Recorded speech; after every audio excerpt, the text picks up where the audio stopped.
امام اعظم حنیفہ رحمۃ اللہ علیہ کے دور میں ایک شخص سے حاکم وقت ناراض ہوا اور اس نے آرڈر دیا کہ اگر تم میری سلطنت سے آج غروب آفتاب سے پہلے نہ نکلے تو تمہیں قتل کر دیا جائے گا.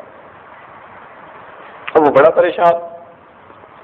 اس وقت کے لوگ جب پریشان ہوتے تھے نا تو پھر ان کو امام اعظم رحمۃ اللہ علیہ نظر آتے تھے. تو امام صاحب کی خدمت میں حاضر ہوا کہ حضرت میں پہنچ نہیں سکتا سرحدوں پر اور آرڈر ہے کہ اگر غروب آفتاب سے پہلے مجھے ملک میں دیکھا گیا تو قتل کر دیا جاؤں گا. فرمایا اچھا تو جا اللہ کے گھر مسجد میں جا کے بیٹھ جا. اس لیے کہ مسجد میں کسی کی حکومت نہیں ہوتی, وہاں فقط اللہ کی حکومت ہوا کرتی ہے. اب جب اس حاکم کو پتہ چلا کہ امام صاحب نے اس کو یہ بتا دیا تو کہنے لگا کہ امام صاحب نے اس کو ایسی بات کہی کہ اب میں بھی اس کو توڑ نہیں سکتا.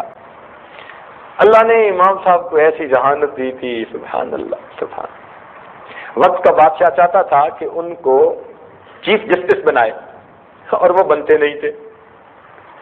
اس لیے نہیں بنتے تھے, وہ کہتے تھے کہ ہم جو یہ تحقیقی کام کر رہے ہیں نا اس میں رکاوٹ ہوگی.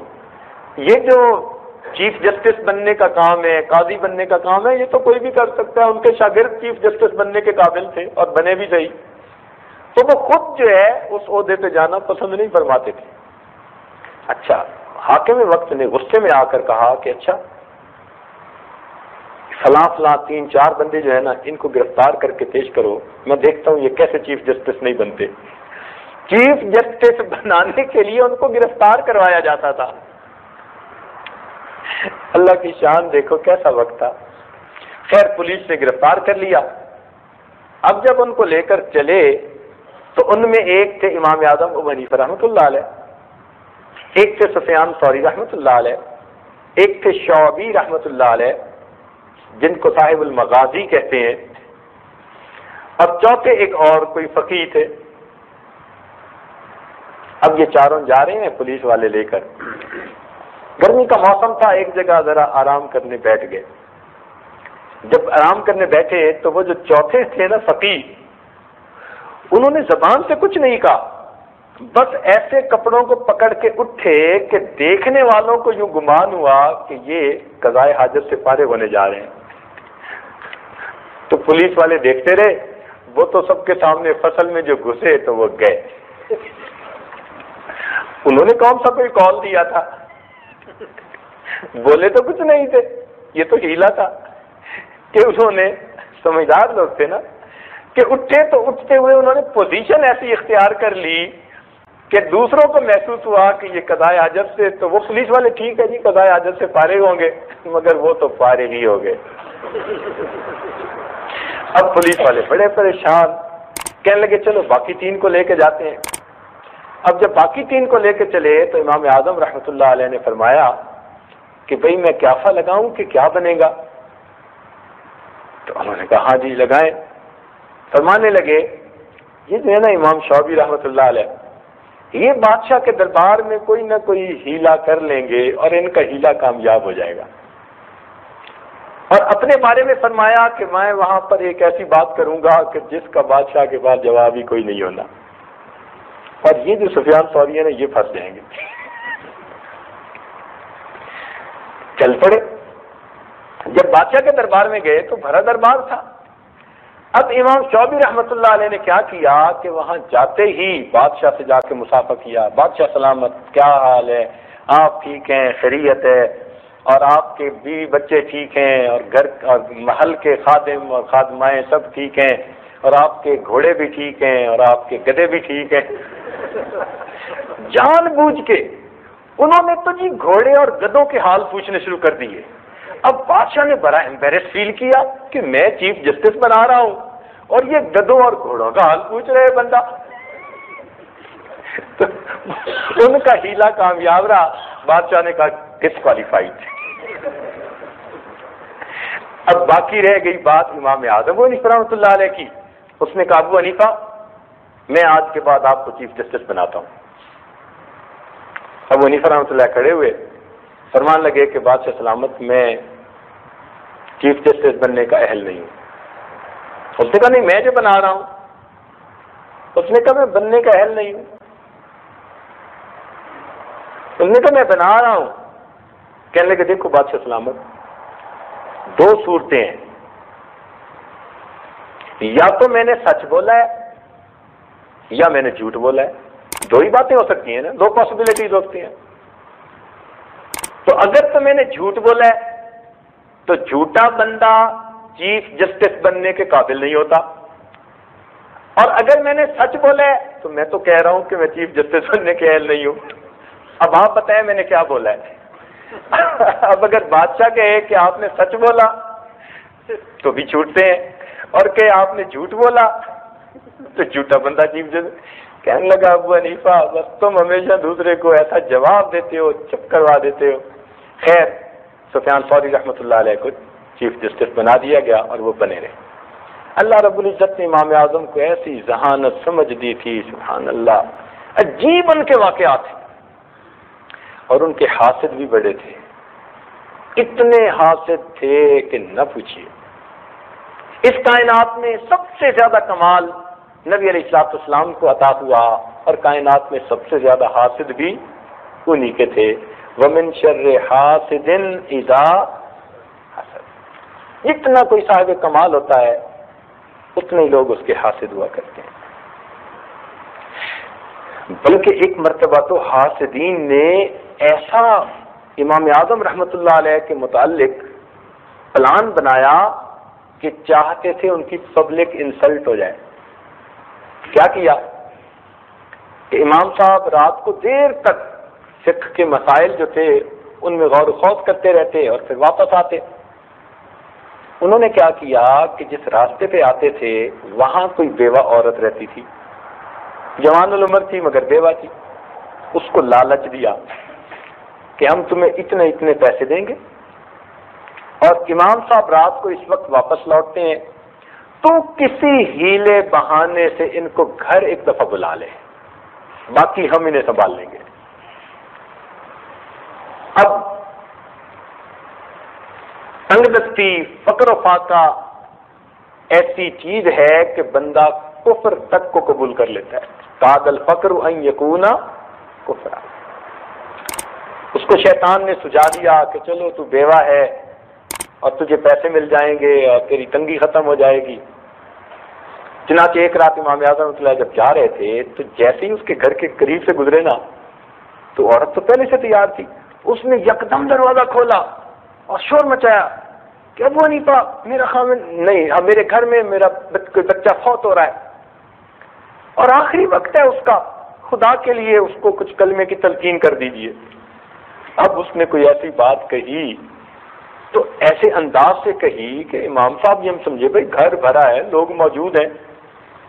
تو امام صاحب جیسے ہی دروازے سے اندر گئے تو وہ لوگ تو پہلے گھر میں چھپے ہوئے تھے. انہوں نے تو امام صاحب کو پکڑ لیا اور کہا کہ ابو حنیفہ رات کے وقت میں جوان عورت کے ساتھ تنہائی میں چلو. حاکم وقت کو اطلاع پہنچا دی کہ جی یہ تو بڑے فقیہ بنتے ہیں، اور حالت یہ ہے. حاکم وقت نے ان کو کہا کہ یہ بڑا کیس ہے، اب میں سو رہا ہوں، صبح دیکھوں گا. تم ایسے کرو کہ ان کو اور اس عورت کو دونوں کو حوالات میں بند کر دو. اب انہوں نے یہ تو نہیں سوچا تھا کہ عورت بھی گرفتار ہو جائے گی، ان کا تو خیال تھا کہ صرف انہی پر بات بنے گی. اب پولیس والوں نے دونوں کو گرفتار کے حوالات میں بند کر دیا. مخالفین کہنے لگے چلو صبح سے ہی. امام اعظم رحمۃ اللہ وضو کے ساتھ تھے. اب کوٹڑی ہے، اس میں اندھیرا ہے. امام صاحب نے وہیں اپنا رومال بچھایا اور جیسے پہلے اللہ کی عبادت کرتے تھے اللہ کی عبادت شروع کر. جب گھنٹہ ڈیڑھ گزرا اس عورت کے دل میں احساس ہوا کہ یہ اتنا تو خوف خدا رکھنے والا بندہ ہے کہ باوضو تھا، اب بھی نفلیں پڑھ رہا ہے. میں عورت زاد ہوں، جوان العمر ہوں، اندھیرا ہے، تنہائی ہے. اگر پہلے اس نے کوئی میرے ساتھ برائی نہیں کی تو اب تو کوئی رکاوٹ نہیں تھی، لیکن میری طرف متوجہ ہونے کے بجائے یہ رب کی عبادت کر رہا ہے تو میں کتنی بری جس نے ایسے بندے پر بہتان لگایا. اب اس کو احساس ندامت ہوا. جب آپ نے سلام پھیرا اس نے ہاتھ جوڑ کے معافی مانگی کہ مجھے معاف کر دیں، مجھ سے بہت بڑی غلطی ہوئی اور یہ تو ساری بات حقیقت میں یوں تھی. اس نے پوری پلاننگ بتا دی. امام صاحب نے کہا اچھا تو نے اچھا کیا کہ ساری بات بتا دی، اب تجویز تجھے میں دیتا ہوں، عمل تو کر لے۔ اس نے کہا وہ کیا؟ کہنے لگے کہ یہ جو سامنے سپاہی کھڑا ہے نا، بس یہی اکیلا ہمارا نگران ہے اور اس وقت کوئی نہیں ہے، تو اس کو کہو کہ میں عورت زاد ہوں اور گھر سے مجھے پولیس والے اسی وقت پکڑ کے لے آئے ہیں کھڑے پیر، اور مجھے کچھ کام ہے، تم مجھے اپنے ساتھ گھر لے جاؤ اور اپنے ساتھ لے کے آ جاؤ، تم منت سے ماجت کرو گی تو یہ تمہاری بات مان لے گا، مگر کرنا کیا کہ اس کو ساتھ لے کے تم میرے گھر چلی جانا اور میری بیوی کو جا کے صورتحال بتا دینا اور اپنا برقع اس کو دے دینا، واپسی پہ وہ اس کے ساتھ میرے پاس آ جائے۔ اللہ کی شان، اس عورت نے اس سپاہی کی منت سے ماجت کی کہ بھائی گھر میں کام ہے اور مجھے آپ لے جاؤ اور آپ کے ساتھ جانا ہے اور آپ کے ساتھ آنا ہے۔ وہ کہنے لگا بہت اچھا، چنانچہ وہ ساتھ چلا گیا۔ وہ عورت گھر میں داخل ہوئی اور واپسی پر اس نے امام صاحب کی اہلیہ کو ساری بات بتا دی تھی، وہ برقع لے کے امام صاحب کے پاس آ گئی۔ اب جب صبح ہوئی تو بادشاہ نے دربار لگایا، اس نے گرفتار کروایا، مخالفین کا ہجوم تھا، چنانچہ مقدمہ پیش ہوا۔ بادشاہ نے کہا کہ ابو حنیفہ تم تو اتنے متقی پرہیزگار اور عالم سمجھے جاتے ہو اور تمہارا عمل اتنا برا ہے کہ تم تنہائی میں غیر محرم کے ساتھ جو ہے وہ پکڑے گئے۔ امام صاحب نے کہا کون سی غیر محرم؟ اس نے کہا یہ جو تمہارے ساتھ کھڑی ہے برقعے میں۔ اس نے کہا یہ تو غیر محرم نہیں ہے۔ تو آپ کے سسر اس وقت ساتھ تھے، آپ نے کہا یہ میرے سسر کھڑے ہیں، ان کو کہو کہ اس کو پہچانے یہ کون ہے۔ سسر آیا، سسر نے دیکھا، وہ کہتا ہے جی یہ تو میری بیٹی ہے اور میں نے خود اس کا نکاح کیا ہے۔ اللہ اکبر، اللہ رب العزت نے اپنی رحمت کے ساتھ امام اعظم ابو حنیفہ رحمۃ اللہ علیہ کو اس مصیبت سے بھی نجات عطا فرمائی اور مخالفین خسر ہنالک المبطلون۔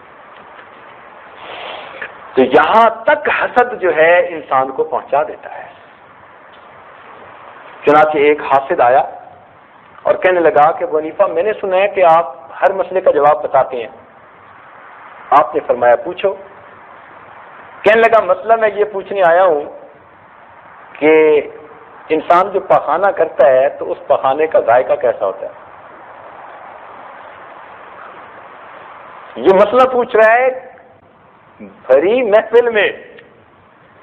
تو آپ نے فرمایا کہ میٹھا ہوتا ہے۔ آپ نے فرمایا میٹھا ہوتا ہے۔ تو وہ کہنے لگا ابو حنیفہ آپ کے پاس کیا دلیل ہے؟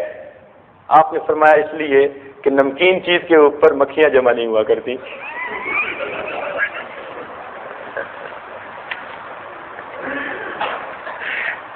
ذہانت کی بات ہے نا کہ اللہ رب العزت نے ان کو کیا ذہانت عطا کی ہوئی تھی۔ اللہ الحمدللہ ثم الحمدللہ۔ خیر ان کے واقعات تو اتنے ہیں کہ انسان حیران ہی ہو جائے۔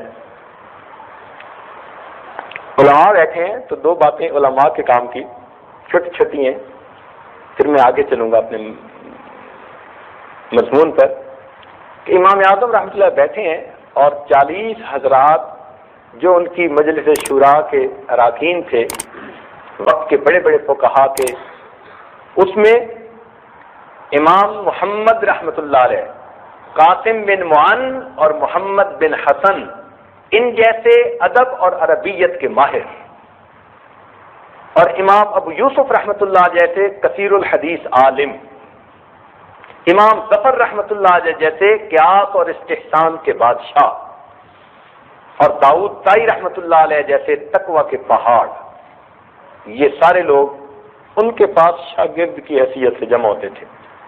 یہ بیٹھے ہوئے ہیں تو اس وقت میں کیا ہوا کہ ایک بوڑھا آیا اور کہتے ہیں کہ ابو حنیفہ واو اور واوین، واو او واوین۔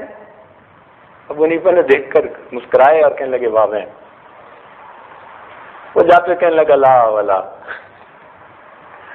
اب وہ 40 بندے سوچتے رہے کہ بھئی یہ کہنے والے نے کیا کہا، جواب دینے والے نے کیا جواب دیا، کچھ سمجھ نہ لگے. سارا دن سوچتے سوچتے جب عقل عاجز آ گئی تو شام کو پوچھا کہ حضرت آپ گتھی سلجھا دیجیے. فرمایا وہ مجھ سے مسئلہ پوچھنے آیا تھا التحیات کا، کہ اس کو ایک واو سے پڑھا جاتا ہے یا 2 واو کے ساتھ. ہم حنفی 2 واو سے پڑھتے ہیں، التحیات للہ والصلوات والطیبات، تو ہم 2 واو سے پڑھتے ہیں. شافعی حضرات 1 واو سے پڑھتے ہیں. تو وہ پوچھ رہا تھا کہ میں 2 واو سے پڑھوں یا 1 واو سے؟ تو میں نے کہا واوین 2 واو سے پڑھو. تو اس کو مسئلے کا جواب مل گیا تو وہ چلا گیا. نہیں حضرت وہ جاتے ہوئے لا ولا بھی تو کہہ گیا تھا. فرمایا وہ مجھے دعا دے گیا تھا. حضرت لا ولا تو کوئی دعا نہیں ہوتی. کہنے لگے وہ کہہ گیا تھا ابو حنیفہ اللہ تعالیٰ تیرے علم کو شجر طیبہ کی مانند بنائے، لا شرقیت ولا غربیہ.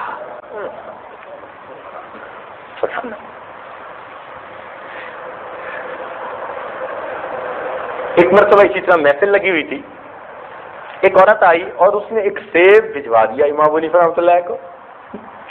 آپ نے سیب دیکھا تو سیب کو کاٹ کے 2 ٹکڑے کیے اور اس کو واپس بھیج دیا. اب سارے شاگرد حضرات سوچتے رہے کہ بھئی یہ کیا، آج ایک نیا معاملہ. سوچے سوچے کوئی بات سمجھ میں نہ آئی. بالآخر پھر پوچھا کہ حضرت آپ ہی بتائیے کہ یہ کیا سمجھ. مسئلہ پوچھنے آئی تھی، حیا غالب آ گئی، چونکہ مرد بیٹھے تھے اس لیے اس نے خاموش زبان میں مسئلہ پوچھا. حضرت خاموش زبان میں تو پوچھا، آپ نے خاموش زبان میں جواب کیا دیا؟ کچھ سمجھ نہیں لگی. فرمایا وہ حیض کا مسئلہ پوچھنے آئی تھی اور اس نے مجھے سیب دکھایا. ایک طرف سیب گہرا سرخ تھا اور دوسری طرف بالکل ہلکا زرد رنگ تھا. تو اس کے پوچھنے کا مطلب تھا کہ امام صاحب اگر گہرے سرخ کی بجائے بالکل ہلکا زرد سا داغ رہ جائے تو کیا میں غسل کر سکتی ہوں؟ تو میں نے سیب کو کاٹ کر جو اس کی سفیدی تھی وہ دکھائی کہ جب تک بالکل سفید نہ معاملہ ہو تب تک غسل نہیں کر سکتے.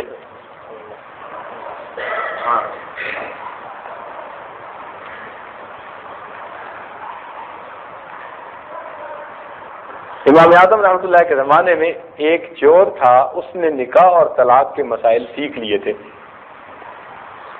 ہم اسے طالب علم کیوں کہیں بھائی؟ وہ چور تھا لیکن اس نے مسائل سیکھ لیے تھے. لوگ کہتے ہیں جی آج کل تو نمازی جوتے چرا لیتے ہیں. بھائی یوں نہیں کہنا چاہیے، آج کل تو چور بھی نمازی بن گئے ہیں. وہ چور ہوتا ہے بیسیکلی لیکن نماز پڑھ لیا کرتا ہے، سمجھے نا. تو اس نے نکاح طلاق کے مسائل، چنانچہ ایک بوڑھے میاں بیوی تھے، ان کے گھر وہ آیا اور آ کے اس نے ان کا سارا سامان لپیٹا. میاں بیوی کو باندھ دیا بستروں پہ اور سامان لپیٹا اور لپیٹ کے جب جانے لگا تو بوڑھے میاں نے اس کو پہچان کے کوئی بات کر دی. تو اس کو پتہ چل گیا کہ اس نے تو پہچان لیا ہے. وہ جناب چھری لے کے آ گیا. تو اس نے کہا اچھا اب تم جو ہے قسم اٹھاؤ کہ اگر تم میرا نام کسی کو بتاؤ گے تو تمہاری بیوی کو 3 طلاق. اور کلہ کی قسم اٹھوائی. کلہ کی ایک قسم ہوتی ہے کہ اس کے بعد کسی بھی عورت سے نکاح کرے آٹومیٹک طلاق ہو جاتی ہے. تو ایک عجیب قسم ہے، اللہ بچائے. کلما، تو کلما کی اس نے قسم کھا لی. اب جب کلما کی قسم کھا لی اور کہہ دیا کہ بتاؤں گا تو بیوی کو طلاق دو. اب خیر صبح ہوئی، اب کسی طرح کوئی آیا، اس نے آ کے ان کو تو کھول دیا. اب خامد ڈرے کہ بھائی اگر میں نے بتا دیا تو بڑھاپے کی لاٹھی ہے یہ بھی گئی، مال تو ویسے گیا، یہ ہے خدا کی بندی یہ بھی گئی. تو بڑھاپے میں بیویاں بڑی پیاری ہوتی ہیں، ذرا بوڑھوں سے پوچھ کے دیکھو.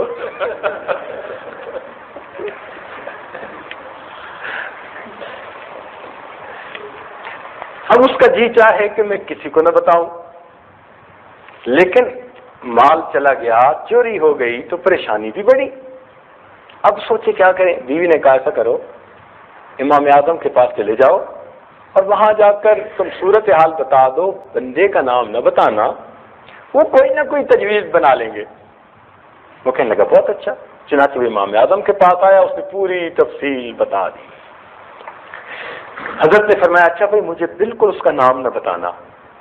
اس نے کہا جی نہیں بتاؤں گا۔ کہنے لگے میں پوچھوں بھی تو نہ بتانا۔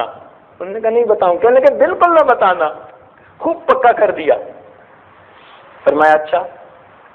اب حضرت نے کیا کیا کہ یہ قیافہ لگا لیا کہ جب بوڑھے نے اس کو پہچان لیا تو اس کا مطلب ہے وہ اسی بستی کا بندہ ہے، کوئی باہر کا بندہ نہیں ہے۔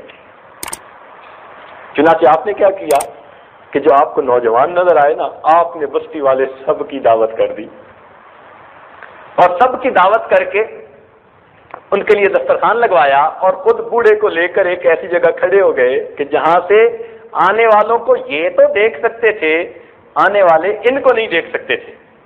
اس کو اپنے ساتھ کھڑا کر لیا اور کہا دیکھو بھائی جو آئے گا نا میں پوچھوں گا یہ وہی ہے، اگر وہ نہ ہو تو کہہ دینا یہ نہیں ہے، اس میں تو کوئی رکاوٹ نہیں نا۔ تو میں پوچھوں گا یہ ہے، تو اگر نہ ہو تو کہہ دینا نہیں یہ نہیں ہے، اور اگر وہ ہو تو مجھے مت بتانا۔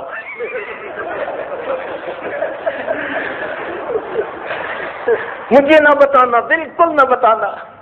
چنانچہ وہی حال ہوئی، ایک ایک بندہ آتا گیا، حضرت پوچھتے یہ ہے، وہ کہتا نہیں یہ تو نہیں ہے، وہ کہتا یہ ہے، اور جب وہ آیا تو وہ چپ۔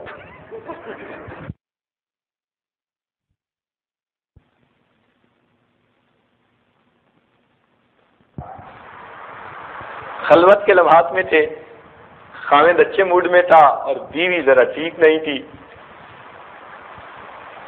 تو خاوند نے بہت بیوی کو منانے کی بات کرنے کی کوشش کی، اس نے کوئی ریسپانس نہ دیا۔ تنگ آ کے نا خاوند نے قسم اٹھا لی کہ اللہ کی قسم جب تک تو مجھ سے نہیں بولے گی میں تجھ سے نہیں بولوں گا۔ چل وہ پہلے سے بھری بیٹھی تھی، اس نے بھی قسم اٹھا لی کہ اللہ کی قسم جب تک تو پہلے نہیں بولے گا میں پہلے نہیں بولوں گی۔ اب دونوں ماشاءاللہ، خیر رات گزر گئی، صبح دماغ ٹھنڈا ہوا، اب سوچنے لگے کہ بھائی پتہ نہیں کون کس کو بلائے، اگر بلائیں گے تو طلاق واقع ہو جائے گی، قسم ٹوٹ جائے گی اور حانث بن جائیں گے۔ حانث اس بندے کو کہتے تھے کہ جس نے قسم اٹھائی پوری نہ کر سکا، حانث بننے کے بعد اس بندے کی ساری عمر گواہی قبول نہیں کی جاتی تھی، یعنی معاشرے کا بے اعتبار بندہ بن جاتا تھا۔ تو ہر بندہ چاہتا تھا میری قسم نہ ٹوٹے۔ اب خاوند چاہتے ہیں میری قسم بھی نہ ٹوٹے، بیوی چاہتی ہے میری قسم بھی نہ ٹوٹے۔ سفیان ثوری رحمۃ اللہ کے پاس گئے، حضرت ہمارے ساتھ تو رات یہ معاملہ بنا۔ انہوں نے کہا بھائی بات یہ ہے کہ جو قسم اٹھائے گا اس کی تو قسم، جو بدلے گا اس کی تو قسم ٹوٹے گی، موٹی جی بات ہے۔ خیر واپس آ گئے، وہ خاوند کو خیال آیا کہ میں ابو حنیفہ رحمۃ اللہ علیہ کو تو ذرا جا کے پوچھوں، تو امام صاحب کے پاس آ گیا، اس نے آ کے ساری بات بتائی۔ امام صاحب نے کہا چل جا تیری بیوی ہے، جا کے اس سے hello hi how are you اپنی زندگی گزار۔ وہ تو جی واپس گھر آیا اور اس نے آتے ہی جناب ماشاءاللہ جیسے ہوتے ہیں خاوندوں کے وتیرے، بیوی نے کہا تیری قسم ٹوٹ گئی، اس نے کہا کوئی نہیں ٹوٹی۔ اس نے کہا تو نے مجھ سے کلام کیا ہے، ٹوٹ گئی؟ اس نے کہا کوئی نہیں ٹوٹی۔ کہنے لگی چل سفیان ثوری رحمۃ اللہ سے پوچھتے ہیں، کیونکہ علم کا ذوق ہوتا تھا تو بیویاں بھی چاہتی تھیں کہ حرام کے مرتکب نہ ہو ہم۔ اب سفیان ثوری کے پاس جب گئے تو انہوں نے کہا کہ ہاں قسم ٹوٹ گئی۔ انہوں نے کہا جی مجھے تو امام صاحب نے فرمایا ہے تو میں نے تو اس لیے یہ سارا کام کیا، کوئی نہیں ٹوٹی۔ اب سفیان ثوری رحمۃ اللہ علیہ عمر میں چند سال بڑے تھے امام اعظم سے، اور عمر میں بڑے ہونے کے ناطے کہنے لگے کون ہے ابو حنیفہ جو حرام کو حلال کرتا پھر رہا ہے، چلو میں تمہارے ساتھ چلتا ہوں۔ چنانچہ ساتھ چلے اور آ کر کہنے لگے اے نعمان تو کیوں حرام کو حلال کرتا پھر رہا ہے؟ ان کا کیا مطلب؟ کہنے لگے آپ نے جو یہ کہا کہ جا کے بولو، اب یہ بولا ہے اور اس کی قسم ٹوٹ گئی۔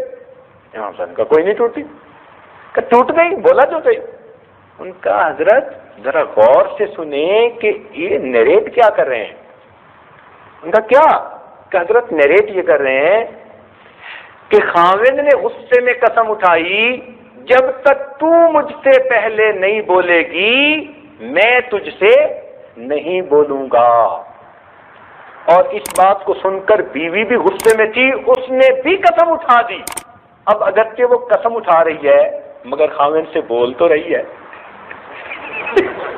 بول تو رہی ہے نا۔ تو جب وہ بول رہی ہے تو خاوند کی بات ہو گئی پوری۔ اب باقی رہ گئی بیوی کی بات، تو میں نے خاوند کو کہا کہ تو جا کے ہیلو ہائے کر لے، اس کی بھی بات پوری ہو جائے گی، میاں بیوی کی زندگی گزارنا۔ تو اللہ رب العزت نے ان حضرات کو اتنی سمجھ دی تھی، اتنی سمجھ دی تھی، سبحان اللہ، بات سنتے تھے اس کی تہ میں اتر جاتے تھے۔ ذالک فضل اللہ یؤتیہ من یشاء۔ اہدنا الصراط المستقیم، ہم کو سیدھے رستے چلا